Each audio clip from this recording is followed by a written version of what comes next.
You ever made plans in your life? And let me guess, you probably thought it was going to all happen exactly the way you thought it was going to happen. And then guess what happened? God laughed at you. Because you thought, boy, did I think. I thought. Stay tuned as I show you how I became a doctor after a failed attempt to play football.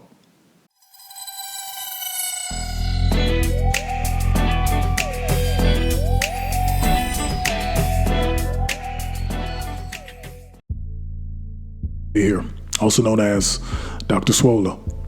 Welcome back to the channel. I'm glad you came back. So listen, let's get straight into it. Let me show you guys how I went from having football aspirations. I thought I was going to be the next Aaron Donald until I fell flat on my face. And that was not the case.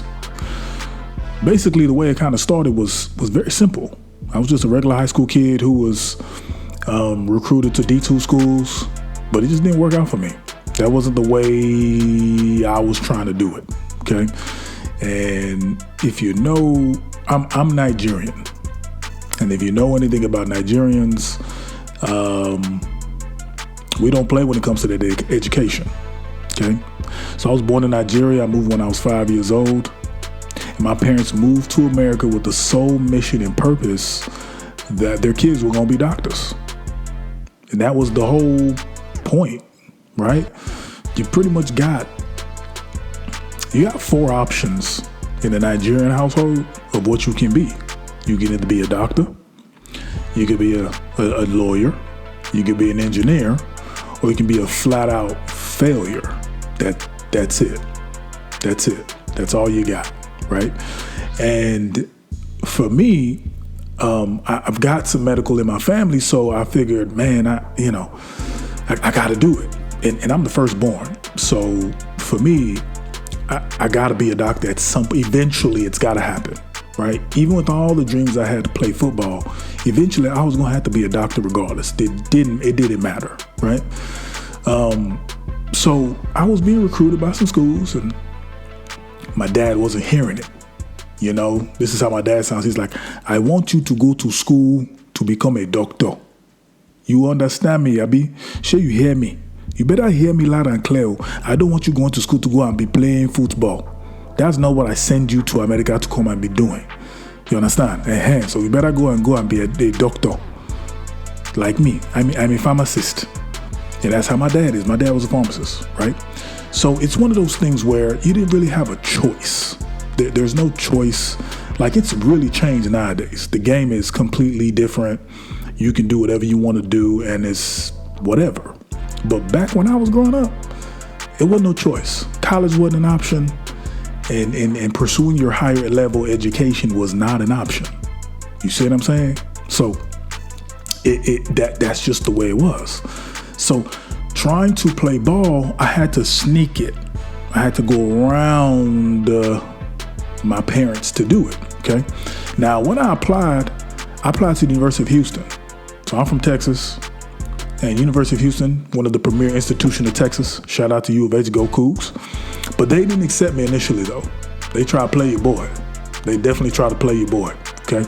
But it's okay, I forgive y'all, it's all good.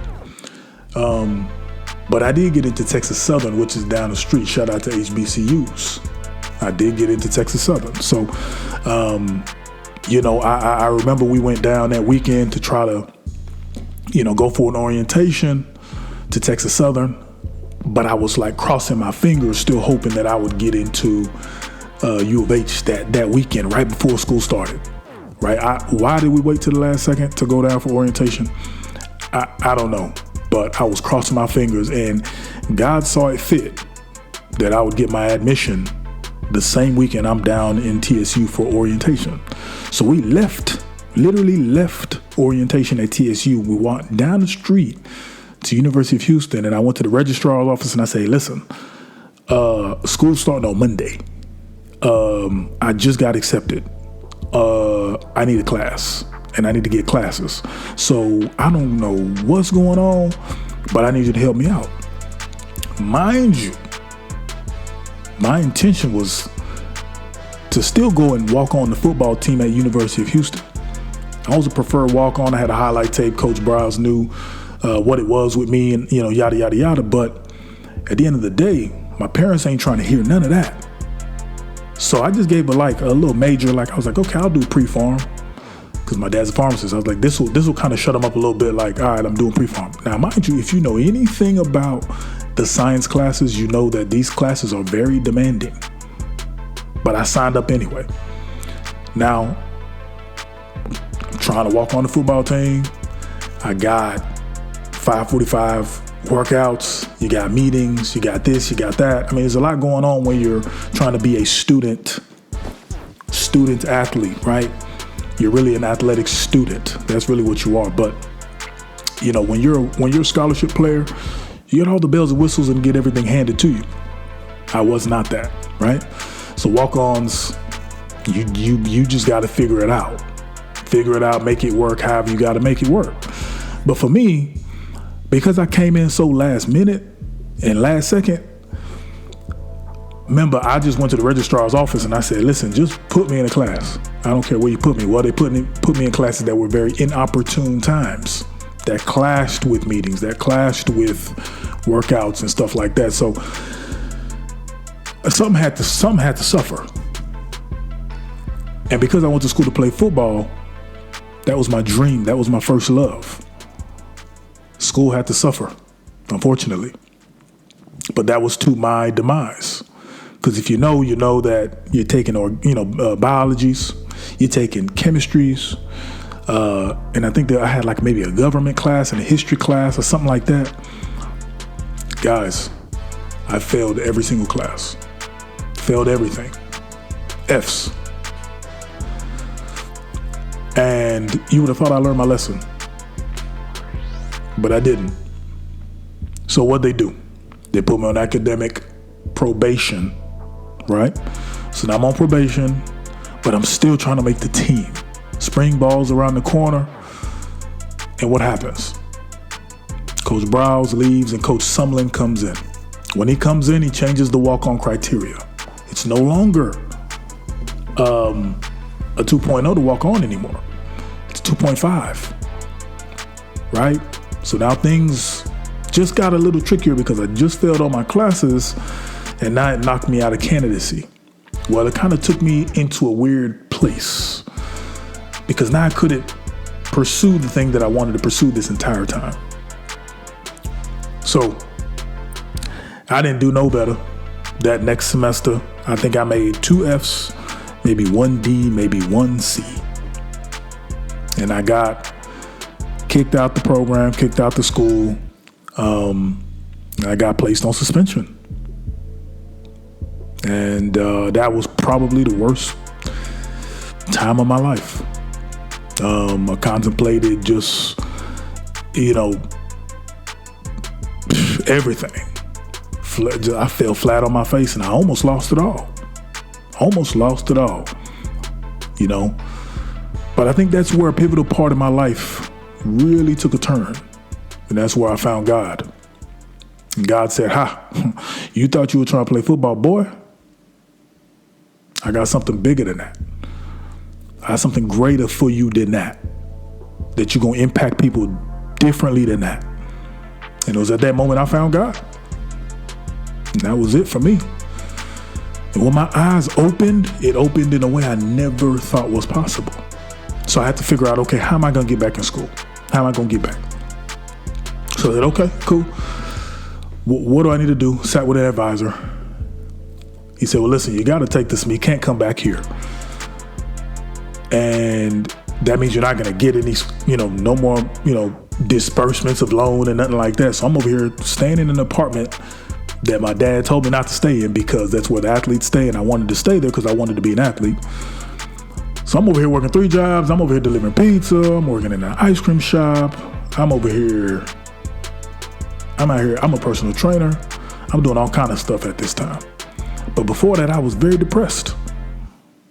I had gained 60 pounds and, thanks to some of my closest friends, man, they helped me lose some of that. But when I didn't have nothing, I was really going through it. But thanks be to God. He really saved me in more ways than one. not just spiritually, but like mentally and physically and emotionally, right? So I sit with the advisor and I'm telling her, okay, what do I got to do?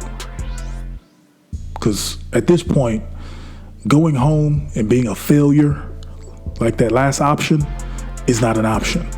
I got 3 younger brothers. I'm the oldest. You see what I'm saying? So I'm really in a conundrum. So I got to really figure some stuff out.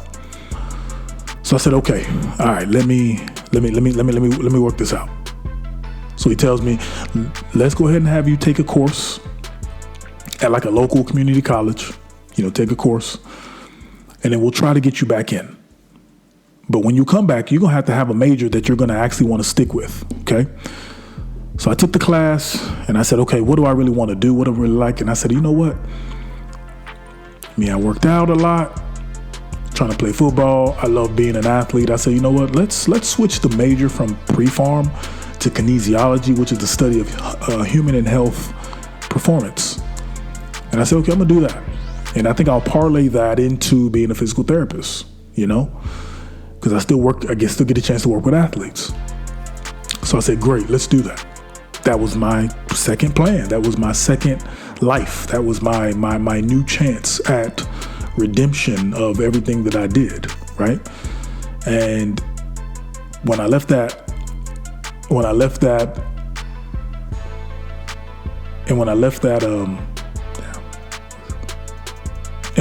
advisor office, you know what he told me my GPA was? I think my GPA was a 1.8 or a 1.4. It was horrible. So he said, listen, if you're going to get back in this program, you're going to have to dig yourself out of the hole that you put yourself in. And then he even laughed and looked at me crazy when I told him that I wanted to become a doctor and that I had no choice but to become a doctor. He didn't believe it. He didn't believe it was true. He said, a lot of students come in here wanting to do that.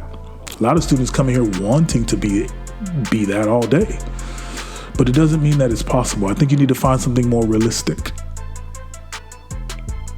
Man, boy, did that send a shock through my body. I said, okay. I know exactly what we're going to do. I got you. And for some reason, that stuck with me like a burning fire. Just the idea of somebody doubting your capabilities, making it feel like you're not. I said, okay. Everything I put in football and trying to be the best, trying to be the greatest, I just shifted it and I put it into my academics. I became just as hungry for that A that I used to be for that tackle or that sack or whatever it was, right? And before you know it, a B wasn't good enough anymore. So I got back in the program. I pursued kinesiology. And thanks be to God, I started utilizing my aptitude. And it took me places. It led me to do things that I never thought were possible. I ended up making Dean's Lists a couple times a semester, making all A's, and eventually pulling my GPA from a 1.4, 1.8, all the way to a 3.3, and I graduated from that same school that kicked me out with cum laude honors with a 3.3. So I say all that to say what? If you ever thought it wasn't possible for you to do what you think that you can do, I'm telling you right now that with God, all things are possible. Don't ever let the things that you've been through in your life dictate or veer you off from the journey and path that God really has for you. Because I can tell you right now, if a brother like me can make it, I'm telling you right now, brother, and I'm speaking to you, sister, I'm speaking to you, you can do it too. Anyway, guys, listen, there's so much more to my story. This is just part one. I'll have y'all link back up on the next one. But listen, please, if you tune it back into the channel, I really do appreciate you. Lock in with me. Subscribe to the channel. Like the post, like this video, and share this video with somebody who might benefit from it. But until next time, I'm signing out.